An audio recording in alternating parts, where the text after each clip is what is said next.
What's up guys, welcome to the video tutorial for the Learning Lite on C++ programming. This tutorial is going to be the continuation on the previous tutorial that we have made on the static keyword and also using that in the classes. So in the last tutorial we have learned how to declare and use the static members in a class. In this tutorial we're going to be learning how to create the static member functions. So a static member function is nothing but a function or a method in a class with the static keyword. So we're gonna see what is this static member function and also how to use that in our program.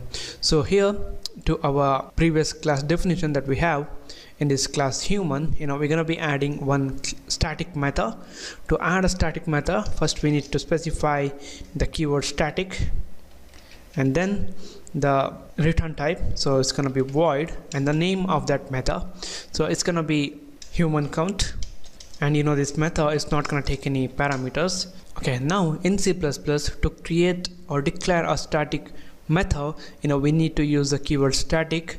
The first thing is when we create a static method, that method is gonna have the class scope. In other words, this method will be shared by all the objects. No matter how many objects we create of this class human, there will be only one human count static method.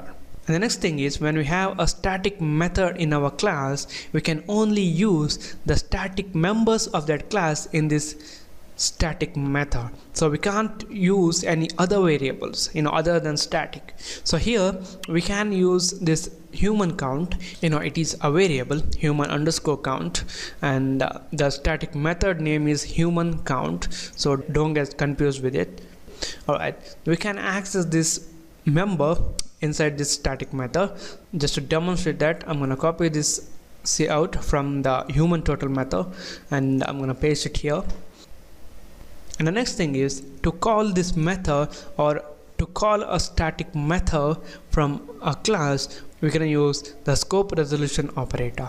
So to do that, I'm gonna remove this anil.human_total method here, and I'm gonna write human and then scope resolution operator and then the method name, which is human count, and that's it. Now I'm gonna save this, I'm gonna build and run this. Now you guys can see there are 4 peoples are there in this program. So a static member function is nothing but a method or a function in a class with a keyword static, and when we use static methods in a class, we can only use the static members or the static variables of that class in that method, and to call that method we can use the scope resolution operator along with the class name. And no matter how many objects we create of that class which contains a static method, only one copy of that method will exist. So thank you for watching and I'll see you in the next tutorial.